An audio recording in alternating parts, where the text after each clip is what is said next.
Olá, meu nome é César Tofanini e hoje eu quero resolver um exercício com vocês. É um exercício que envolve estrutura de repetição, portanto envolve loop, ok? Vamos dar uma olhada aqui no enunciado para a gente ver como que ele funciona. Você foi contratado pelo Exército Brasileiro e tem como primeira missão o desenvolvimento de um programa que leia todas as alturas de um grupo de 50 pessoas aprovadas na primeira etapa do alistamento militar e mostre qual a menor altura desse grupo. Ou seja, a gente vai ter que ler a altura de 50 pessoas, né, e mostrar qual delas é a menor, né, a menor altura dentro desse grupo aqui. Para isso, escreva um programa que declare um vetor com 50 posições, para guardar cada uma dessas alturas aí, de números reais, porque a altura pode ter casa decimal, então são números reais, e faça um loop. O que é loop, né? É uma repetição, faça um loop para ler cada uma das alturas e guardá-las em um vetor. Dentro desse loop, ou seja, dentro dessa repetição, desenvolva uma lógica para encontrar a menor altura e no final apresente o resultado. Ou seja, a gente tem que desenvolver uma lógica que, lido essas 50 alturas, a gente encontre a menor delas. Beleza? Importante falar aqui, pessoal, a gente vai utilizar pseudocódigo, a gente está estudando teoria de algoritmos. Então eu não preciso de nenhum software especial para resolver esse exercício. Eu posso resolver na mão, com lápis e papel, simplesmente testando ele utilizando teste de mesa, beleza? Então a gente sabe que para começar um algoritmo a gente tem o início dele. Então a estrutura do nosso algoritmo pode ser dessa forma. Então eu tenho aqui o nome do meu algoritmo, a menor altura, uma área para declarar as variáveis, início e fim. Lembrando que eu estou usando cores aqui, né, azul, preto, simplesmente para facilitar o entendimento. Mas se você fizer no caderno, na mão esse exercício, não precisa se preocupar com cores, tá? O importante é a estrutura do programa. Bom, para esse exercício aqui, pessoal, a gente vai ter que ter algumas variáveis, tá? E uma das mais importantes é esse vetor de 50 posições. Além disso, eu vou ter que ter uma variável para guardar a menor altura, que eu vou encontrar, e uma variável contadora, para eu poder fazer um loop, fazer uma repetição e passar por todos os elementos do meu vetor. Então vejam que eu vou ter aqui a minha variável contadora, que eu chamei de i, do tipo inteiro, porque ele vai guardar números inteiros. Uma variável chamada m, que é do tipo real, para eu guardar menor. E eu vou ter um vetor chamado altura, que vai ter 50 posições. Lembrando que o vetor começa da posição 0, né, do índice 0, e vai até o índice 49, mas no total vão ser 50 posições do tipo real, ou seja, com casas decimais. E aqui eu vou ter que fazer o meu programa. Vejam que ele pede aqui para fazer um loop para ler cada uma das alturas. Então eu vou ter que fazer um loop aqui para ler cada uma dessas alturas aí. Aqui eu vou ter a estrutura do meu loop. Vejam que eu estou usando a variável i, que é o meu contador, e eu estou usando a estrutura de repetição para. Então esse loop aqui ó, é a estrutura de repetição para, onde tem o início e o fim. A instrução para, ela recebe uma variável aqui e fala de qual valor até qual valor ela vai variar dentro desse loop. Ou seja, eu vou fazer o meu i valer de 0 até 49. Toda vez que eu passar por esse loop, o meu i vai valer um valor acima do que ele estava anteriormente. Então, se ele começa de 0, a próxima vez vai valer 1, 2, 3. Então, ele fica rodando dentro desse loop até ele chegar na condição final aqui, que é depois do 49. Dentro desse loop, pessoal, vejam que eu vou ter que fazer o seguinte aqui, ó. Eu vou ter que ler cada uma das alturas. Então, eu vou usar uma estrutura que escreva para ele perguntar a altura e um leia para ele ler a altura. Vejam que o leia ele vai ter que guardar dentro do vetor. Então eu vou ter que o meu escreva, digite a altura, e o meu leia. Né? Então o leia aqui ele vai esperar que alguma coisa seja digitado e vai guardar dentro da variável que está aqui dentro. A variável que está aqui dentro é um vetor, tá vendo? Ó? É um vetor. Qual que é a diferença de uma variável comum? É que ela tem esse índice. Lembra que esse índice aqui ele vai ter um número aqui dentro. Se eu colocar aqui a posição 0, significa que eu estou lendo a primeira posição do vetor. Se eu colocar a posição 1, quer dizer que eu estou lendo a segunda posição do vetor, porque o vetor começa de 0. Como eu estou colocando o meu i, que é uma variável dentro desse loop, a primeira vez que ele rodar vai estar valendo 0, então eu vou estar lendo a altura da posição 0. A segunda vez que eu rodar no loop, o i vai estar valendo 1, eu vou estar lendo a segunda posição do meu loop. E assim até ler a posição 49. Nesse ponto aqui, eu tenho que montar a minha lógica para identificar qual que é a menor altura, porque aqui eu já estou lendo todas, né? O que eu vou ter que fazer? Eu vou ter que tomar uma decisão. Então, eu vou usar a instrução C e verificar se a altura que eu estou lendo ela é maior ou menor do que alguma coisa. Então, eu vou fazer isso com a instrução C.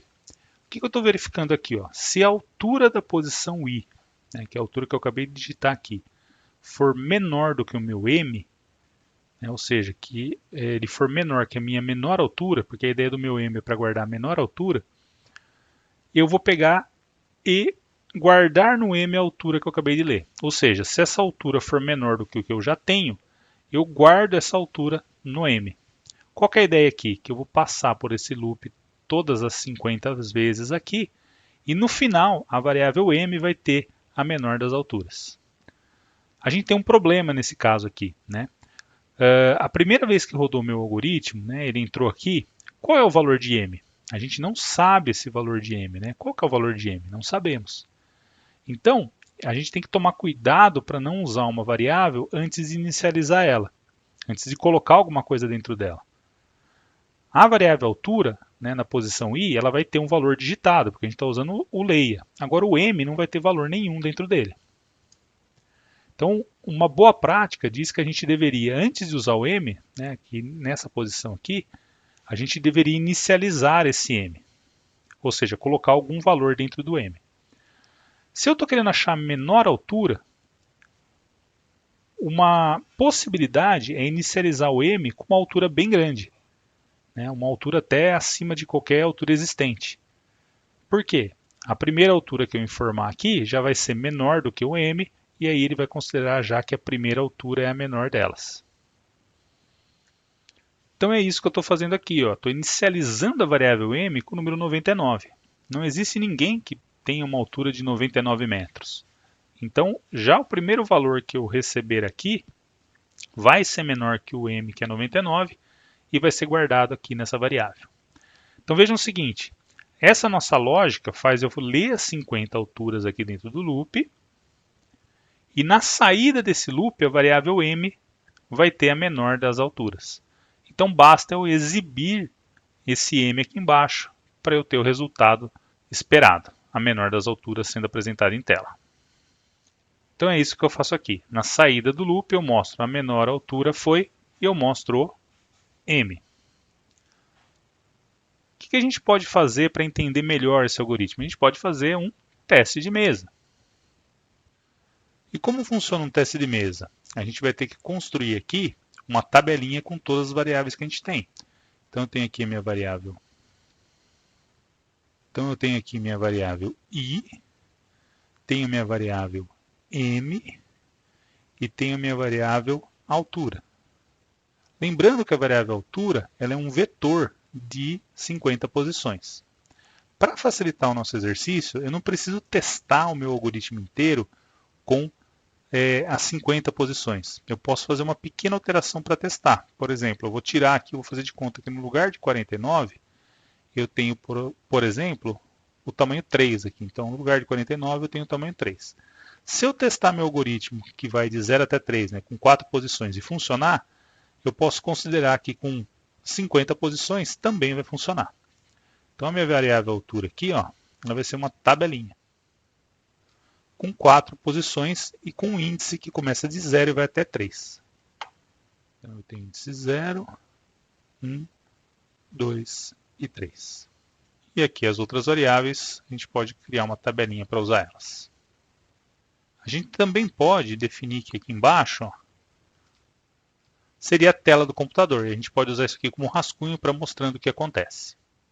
A gente pode imaginar que essa setinha é onde meu programa está executando. Então ele começa do início aqui. E aí ele vem para a segunda linha. Nessa segunda linha, ele coloca o valor 99 dentro da variável M. Então minha variável M passa a valer 99.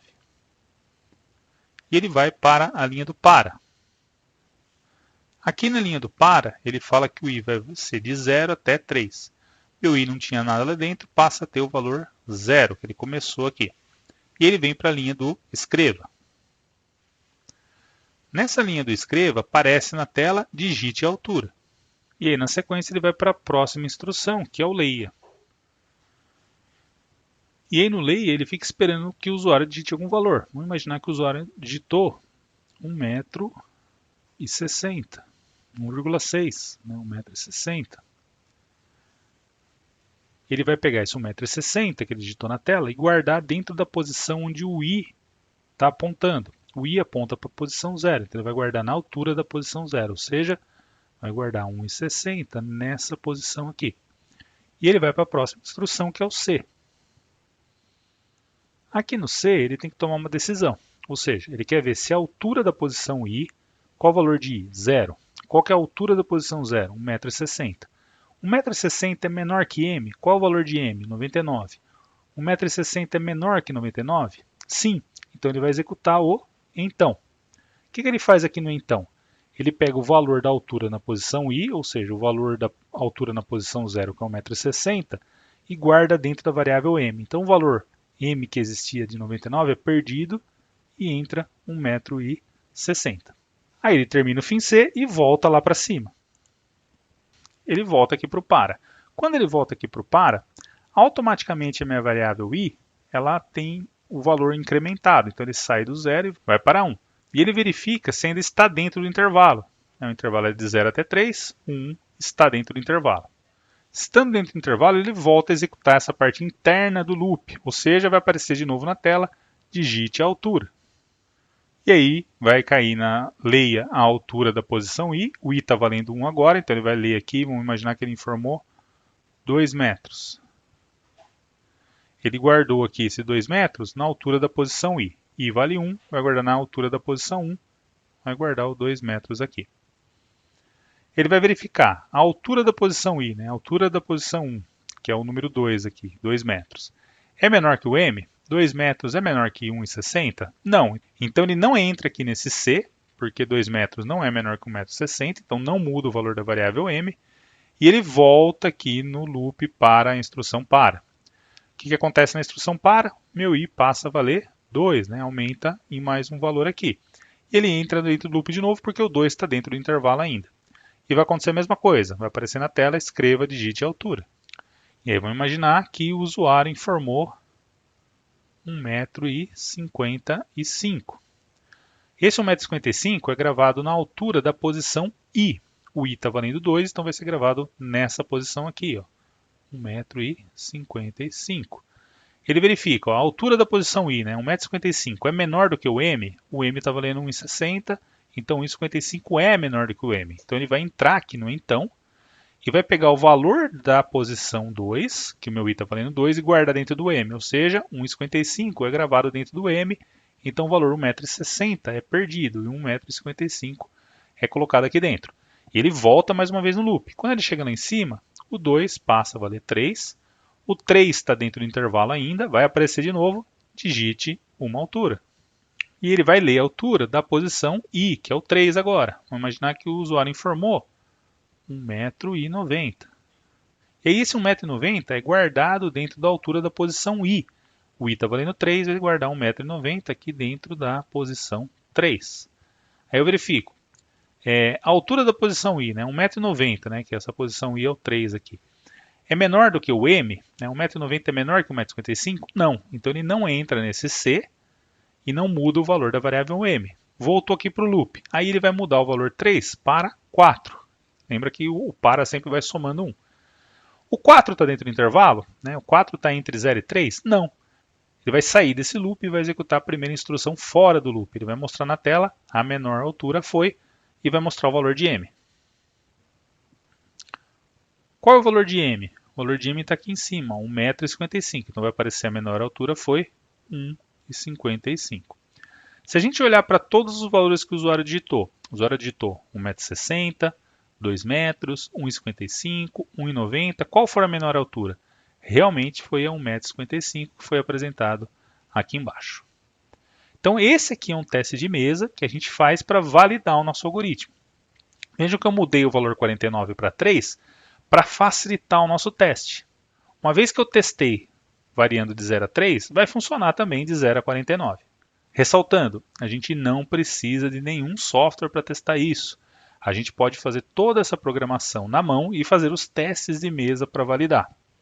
A ideia dessa disciplina é, de fato, estudar técnicas e teoria de algoritmos. Beleza, pessoal? É isso que eu queria mostrar hoje para vocês. Até a próxima.